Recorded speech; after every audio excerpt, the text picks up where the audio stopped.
سلااوتان لێ بێتم کاتان باش بینەرانی بەڕێز لە ساڵ ڕۆژی پۆشینی جلی کوردی ئەمڕۆ لە سەرجەم ناوەندەکانی خوێندن بە پێی بڕیارێکی پێشووی بەشی خوێندنی کوردی لە پارێزگای کەرکووک بۆ ئەو بابەتە بۆنەیەکی مەزن ڕێکخراوە ئاهەنگ و خۆشی و لەبەرکردنی جلی کوردی لێرە لەبەر دەکرێت وەساز دەکرێت وەکەوەی کایبینن بەشێک لە دیمەنەکان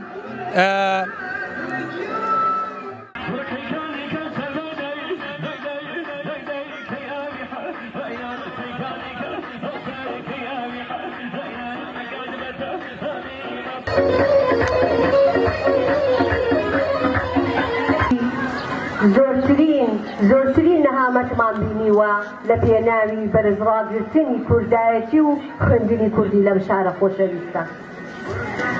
بۆیە ئێمە داوا لە ئێوەکەین لە ئایندەیە هیچ کاتێ سارد نەبنەوە لە کوردبوونی خۆتان، هەمیشە ڕێڕەوی خەباتتان بژایەتیکردنی ئەو کەسانە و ئەو نەیارانە بێ کە ئەیەوێ کورد بسڕێتەوە. پێیان بڵێن کوردبوون ڕاستە سەختە، بەڵام مای شانازیە کە من کوردم و جلی کوردیم لەبەر کردووە. ئیشەڵا ئایندەیەکی گەشت چاوەڕوانمانەکات. ئیشەڵا بەرەو سەرکەوتنی گەورەی هەر چاپاچاوی کوردستانەکە. زۆر ساز دەستان خۆش بێ تەمەنتان درێژبێ. چی بەڕێزت چییە لەسەر ئەمڕۆ زۆر خۆشحاڵین بە ڕۆژی زل و بەرژی کوردی شانازیە بۆ خەڵکی شاری کەرکووک کە لەو شارە دەتوانێت زلی کوردی بپۆشێ و یادی بکاتەوە شانازی پێ بکات. ئەمە چەند گرنگ لە ناوەندەکانی خوێندن زیندوو بکرێتەوە، یعنی بە بەردەوامی بەرزڕاگیرێت. خۆی ڕاستە دەبێت بڕیارێک هەبێ کە جلی کوردی بێتە کە جلێکی ڕسمی هەتا لە هەموو دام و دەستگاکان ئازاد بیپۆشی نەوەک بە شەرمەوە لەبەری بکەیت. سەرچاوتان لێبێ مامۆستا، هەر لە شوێنی خۆتانەوە پەیامی بەڕێستان چیە لەم ڕۆژەیە؟ وەڵا لەم ڕۆژای پیرۆزبایی لە هەموو لایەکەکەم و هیواداری هەموو ساڵێکوارە بەم یادە بەرزرا بگیرێت و وەکو یەکێتی مامۆسایی هەردەم پژێری هەموو خوێندنگا و قوتابخانەکان لە نێو شاری کەرکووکدا پیرۆز بێت لە هەموو لایەک.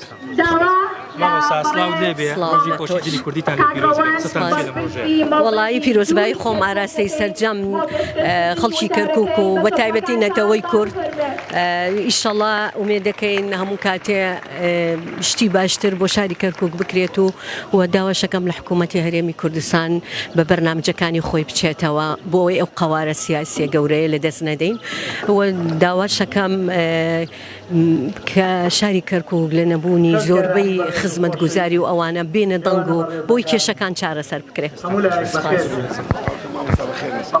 مامۆستا شێرزاد سلااو لێ بێ ماندوو نەبی ڕۆژی پۆشینی زلی کوردی لە پیرۆزبێ فەرموو ئەگەر شۆنی خۆتەوە. مامۆستا ئەمڕۆ پەیامت چیە بۆ سەرجەم خوێندنگەکان بۆ مامۆسایان و چەند گرنگیتاندا بەم یادە لەم ساڵدا؟ ئێمە لە بەدرێژایی ساڵەکانی ڕابردوو لە هەموو قوتابخانە کوردیەکان ساڵانە یادەمان کردوتەوە و بەرزڕامان کردووە و لەم ئانوساتەدا ئێستا 535 قوتابخانە و 40 باخچە منداڵان ئەم بۆنە بەرزڕا دەگرن و هەمووشمان جلی کوردیمان پۆشیوە و هاوتەری بەگەڵ خوێندنی کوردیە بایەخت بەم بۆنە نەتەوایەتیانە ئەدەین و جلی کوردی ناسنامەمانە و هەموو کاتێ پارێزگاری لێ دەکەین و بە درێژایی مێژوو باجی پۆشینی ئەم بەرگەمان داوەتەوە بۆیە پیرۆزە لامان و ئەمڕۆژ سەردانی ئامادەی هەورامانی کچامان کرد هەروەها قوتابخانەی سەرکەوتنی کوڕان وەکو دوو نمونە لە قوتابخانەکان کە لەگەڵیانە وەکو خوێندنی کوردی و هۆبەکان و بەشەکانی بەڕێبەرایەتی خوێندنی کوردی لەگەڵ قوتابی خوێندکارە خۆشەویستەکانمانە بین لەم بۆنە پیرۆزەدا. چاوە پشت بەخوای گەورە هەموو لایەکمان ئەتوانین خزمەتی گەورەتان بکەین کەرکووک بە کوردستانی بێڵینەوە و دیفاع لە شارەکەی خۆمان بکەین و بە هەموو خەڵک بڵێین تا کوردێکمان لێ کەرکووک کوردستانی جارێکی کەس پیرۆزمان. پێم خۆش بوو ئەم یادە بکەمەوە جلی کوردی بپۆشم چونکە ڕۆژێکی نەتەوایەتیە و پێم خۆش بوو ئەم ڕۆژە دووپات بکەمەوە بە شانازی ئەو کە کوردم و شانازیش بە ڕۆژی جلی کوردیەکەم. ئێمە وەکو خوێندکاران لە شاری کەرکووک ئەم ڕۆژەمان بەرز و پیرۆز نرخاند چونکە بە تایبەت شاری کەرکووک زۆر پێویسترە کوردبوونی خۆمانی تیا بسەلمێنین.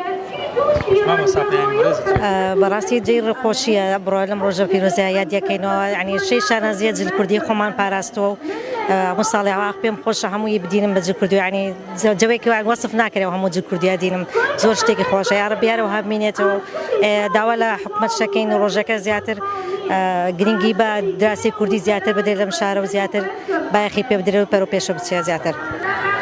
زۆر دڵخۆشم لەم ڕۆژە بەشداریم کردووە لێرە لەگەڵ مامۆستاکانم لەگەڵ ئەم بەڕێزە میوانە بەڕێزانە زۆر بە خێراتنیانەکەین بە خێراتنی ئێوەشەکەین ڕۆژی پۆشینی جلی کوردی کورد و کوردەواریە هیوادارم ئەم ڕۆژە ڕۆژی خۆشی بێ بۆ هەموو لایەک و هەموو ساڵێک دووبارە بکرێتەوە و یادی بکرێتەوە دەست خۆش بێ خۆش خواردنتانێ ناوە ئەمڕۆ؟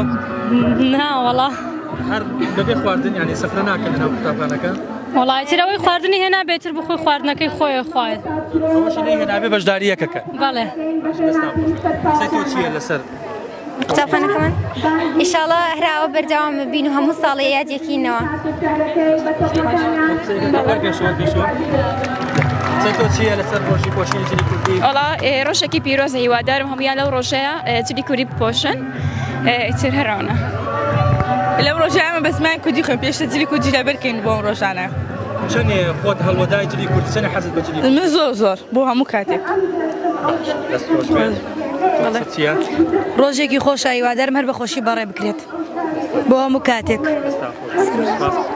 سەتان چیە لەسەر ڕۆژی پۆشینی جلی کوردی؟ وڵای زۆر سوپاسی هەموو لایەنەکانەکەین زۆر سوپاسی قوتابخانەکەمانەکەین دەستخۆشیان لەکەین سوپاس بۆ ئێوەش. هەموو ساڵی ئەم یادە لێرە بەرزەواکەین ینی پێکەوە ئینشاءڵڵا هەموو ساڵی بەردەوامن ساڵی ڕابردووش کردن. بەڵێ ساڵی ڕابردووش کردمان زۆر خۆش بوو هیوادارم هەر بەری پێدەن و ئیشەڵڵا هەموو ساڵێک ئاوا پێکەوە بە جلی کوردی نەتەوایەتیە پۆشین.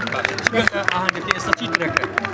چیتر هەڵپەرکەیە هەر وەک چۆن کورد چی ئەکات هەر ئەوە بەڵێ خواردنە ئیتر هەڵپەرکەیە هەر وە کوردێک کورد ئەمڕۆ هیچ دەرسێکمان نییە هەمووی کوردەوایەتی و نەتەوایەتی بەڕێبین ئیشەڵڵا ماندوو نەبی دەستی ئەوش خۆش بێ.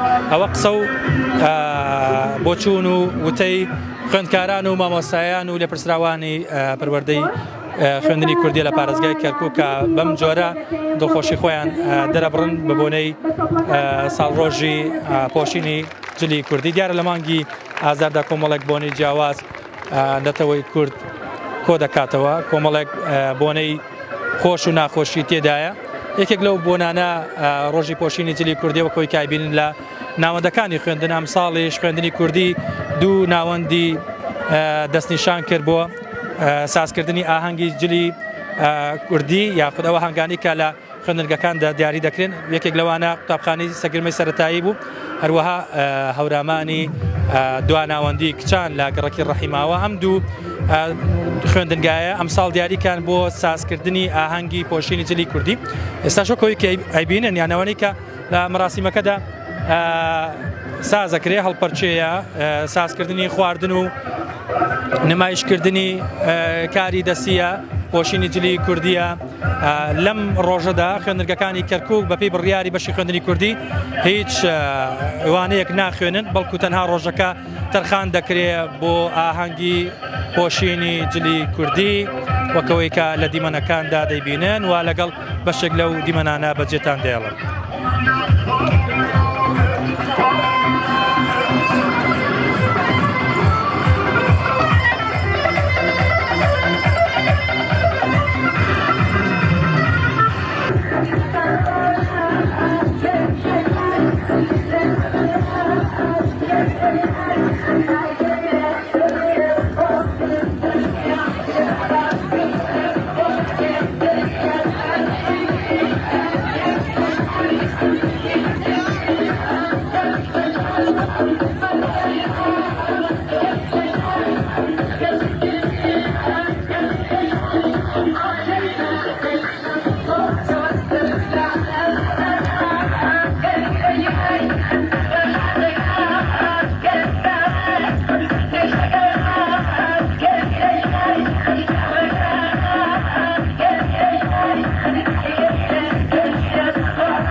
بێ